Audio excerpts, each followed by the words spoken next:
kisah Palestina pun juga tidak beda dengan kisah Sayyidina Musa alaihissalam.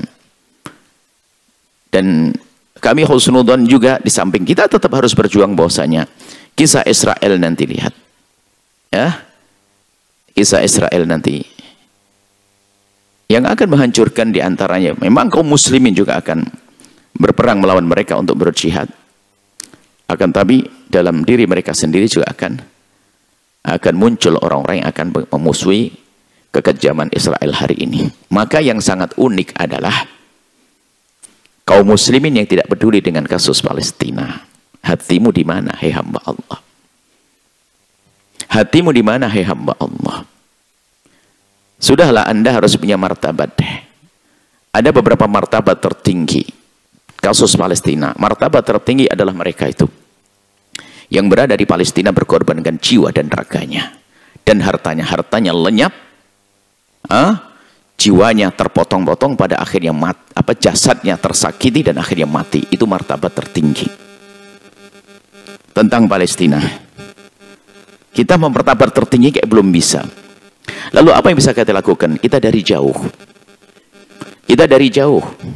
Paling tidak kita martabat, okelah bawahnya. Saya tidak bisa berjuang dengan jasad saya, tapi paling tidak harta saya dong. Harta saya harus saya kirim ke sana untuk menolong mereka. Apa yang bisa kita lakukan? Kan begitu, ide-ide cemerlang untuk keselamatan. Membantu Palestina.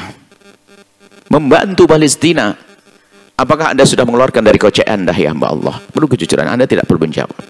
Karena ini masalah iman di hati. Jangan hanya pandai teriak-teriak tentang Palestina, membela Palestina, sedih dengan kocek. Tapi kocek Anda belum pernah Anda ambil untuk Palestina. Lalu Anda mau apa? Tanyakan diri Anda sendiri. Mana iman Anda? Mereka saudara-saudari kita yang ditindas, ketakutan dan sebagainya. Jihad dengan harta kita deh. Biarpun hanya 1.000 rupiah karena Anda punya uang cuma 2.000 rupiah. Kasihkan hanya 100.000 rupiah karena Anda memang cuma 200 rupiah. Anda harus membantu mereka, bismillah, dengan harta Anda. Kemudian yang ketiga, kalau Anda memang sudah tidak bisa membantu orang Palestina, paling tidak Anda jangan membantu orang Israel. Ini keimanan, jangan banyak berhujjah. Jauhi segala produk yang dihasilkan oleh orang-orang itu. Karena sesungguhnya kalau Anda membeli kepada mereka, sudah tidak bantu Palestina, Anda belanja kepada mereka. Iman Anda di mana, hai hamba Allah?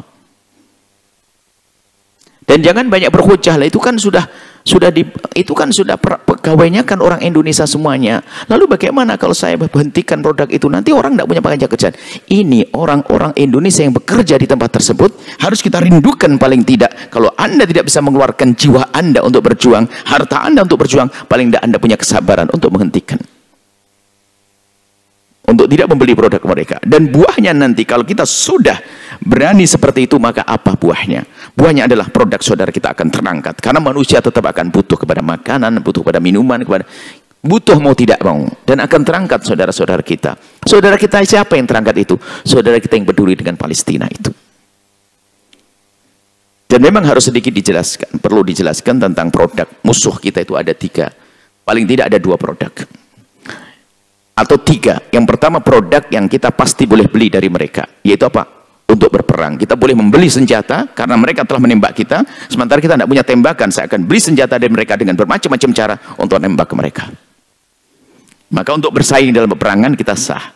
Atau yang kedua adalah untuk bersaing dalam pergulatan ini, percaturan dunia ini, teknologi segala macam. Kita bisa menggunakan produk mereka karena memang apa? Kita belum punya, belum ada di tempat kita yang sesuai supaya kita tidak kalah terus dalam dunia ini. Teknologi kita bisa mengambil milik mereka jika memang tujuannya adalah untuk melawan teknologi mereka. Sebab kita tidak akan mampu. Misalnya, adapun yang ketiga adalah produk yang Anda sendiri punya. Tetangga Anda punya urusan air, urusan susu, urusan kerupuk. Masa beli kerupuk aja harus nyumbang ke Israel? Anda ini bagaimana? Beli air saja nyumbang ke Israel. Lebih baik haus. Anda jangan berhujjah, hai hamba Allah, dalam hal ini. Anda sudah waktunya membeli air tetangga Anda hari ini. Anda sudah waktunya beli produk tetangga Anda, saudara Anda.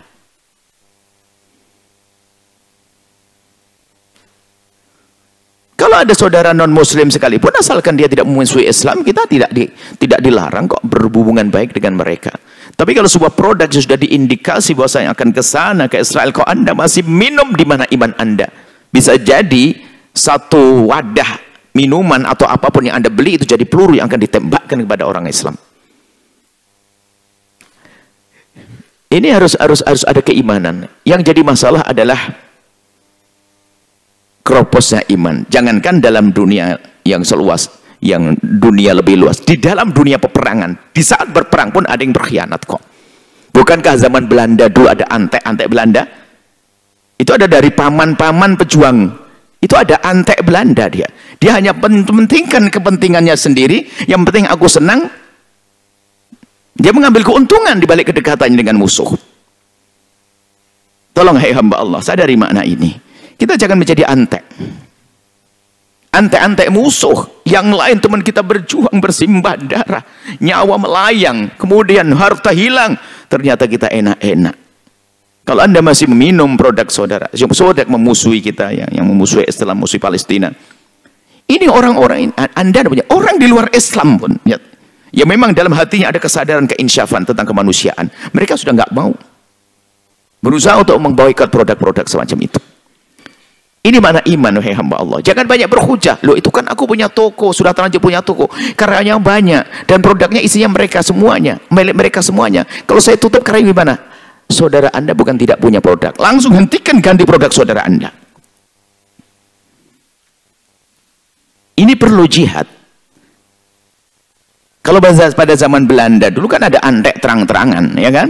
Langsung memihak kepada Belanda, jadi mata-mata dan sebagainya. Na'udzubillah. Waduh, semuanya kan benci. Jangan sampai kita menjadi antek halus. Antek halus, tidak pernah peduli kepada urusan orang Palestina.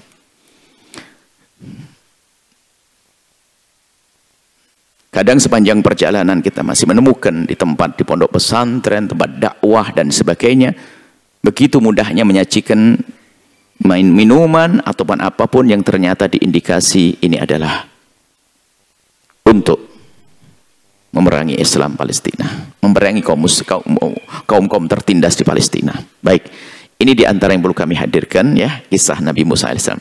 Ayo kita semuanya insaf, itu saja. Kami ingin mengajari insaf dari diri kita sendiri. Paling tidak jika Anda pun belum bisa menyumbang, membantu Palestina, karena memang kita pelit, kita kelas tinggi, paling tidak Anda jangan membantu musuh Palestina, biarpun hanya 1 rupiah pun. Pastikan itu. Lebih baik haus, lebih baik saya menggodok air sendiri, lebih baik saya bikin susu ke Kuningan, saya beri susu asli milik saudara kita, dan seterusnya dan seterusnya. Dan coba saja Anda bayangkan, saudara kita punya produk banyak, tapi produknya bagus-bagus, tapi tidak berkembang. Kenapa?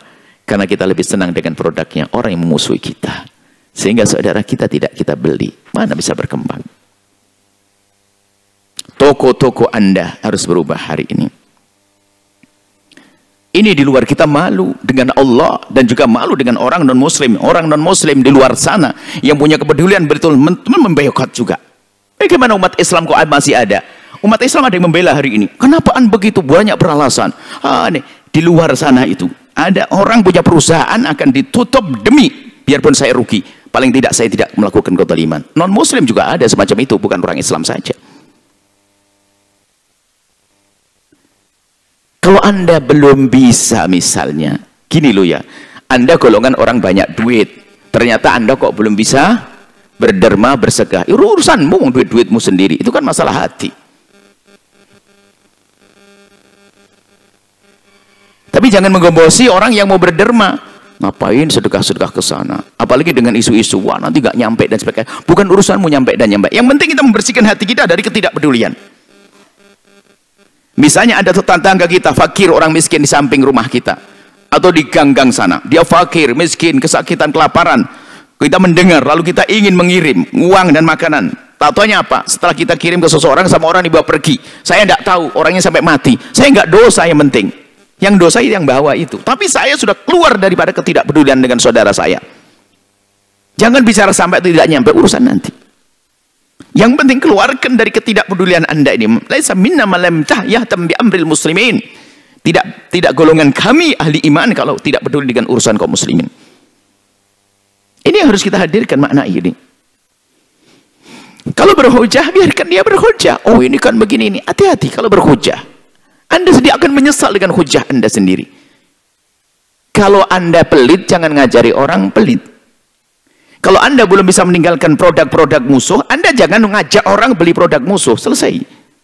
Paling tidak itu, mungkin Anda termasuk, ya, kalaupun tidak menjadi antek, baunya sajalah. Tapi jangan membawa orang lain untuk jadi antek. Antek musuh. Itu loh. Kita perlu membangun. Jujur, tetangga kita, saya melihat kemarin. Kita lihat kemarin ke bandara juga, kita melihat. Ternyata produk lokal banyak. Sekarang ada pameran di bandara sana, pameran produk-produk lokal di Indonesia. Kita lihat produknya cakep-cakep, tidak kalah dengan produk-produk itu. Kenapa tidak gitu kita angkat? Kalau seandainya umat baginda Nabi Muhammad kompak, yang punya toko berapa ribu toko, berapa ratus toko dari Sabang sampai Merauke, kalau mereka semangat untuk mengangkat produk saudaranya, apa yang terjadi? Ekonomi bangsa ini akan terangkat. Indah. Indah semuanya. Baik ini. Tentu tidak kita pungkiri ada orang-orang Yahudi yang benci dengan kejadian hari ini di Palestina. Karena memang ini adalah bukan sekedar urusan agama, seharusnya kita berpikir ini sudah kemanusiaan. Kalau Anda tahu peperangan dalam Islam itu indah, anak kecil nggak boleh dibunuh. Nabi melihat perempuan dibunuh, kenapa kok perempuan yang tidak terbunuh di sini? Ada perempuan kafir terbunuh di sini, kan perempuan tidak ikut perang, kenapa kau bunuh? Ditegur oleh Nabi. Kakak-kakak tua yang tidak boleh. Tidak boleh membumi hanguskan peternakan, perkebunan, itu Islam. Tapi lihat di luar Islam sana, lihat. Membumi hanguskan peternakan dan seterusnya, bayi-bayi mati. Mati syahid, mati mulia. Kekejaman yang luar biasa.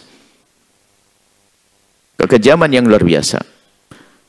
Nah ini makanya kemanusiaan harus. Makanya kalau kita lihat negara-negara yang mereka adalah bukan negara muslim pun, ternyata subhanallah rame. Mereka mengerti tentang ini, cuman aneh. Bin ajaib. Ini orang Islam sendiri ternyata masih bingung urusan begini. Itu imannya di mana, pikirannya di mana, hatinya di mana. Ini hadian. Orang non-muslim saja sudah bersemangat untuk menghentikan kekejaman ini. Lalu ini ada orang Islam masih bingung saja. Bantu atau tidak bantu? Anda ini ketinggalan. Kok masih bahas bantu, tidak bantu? Anda ini hidup di mana? Atau memang sudah tidak ada iman di dalam hatinya? Atau dia salah mendapatkan informasi, salah bergaul, salah berguru barangkali. Itu kan masalah juga. Semoga Allah menjadikan kita adalah pejuang baginda Nabi yang sejati, memperjuangkan umat, memperjuangkan kemanusiaan, mewujudkan keadilan, kedamaian, dan keindahan di dunia.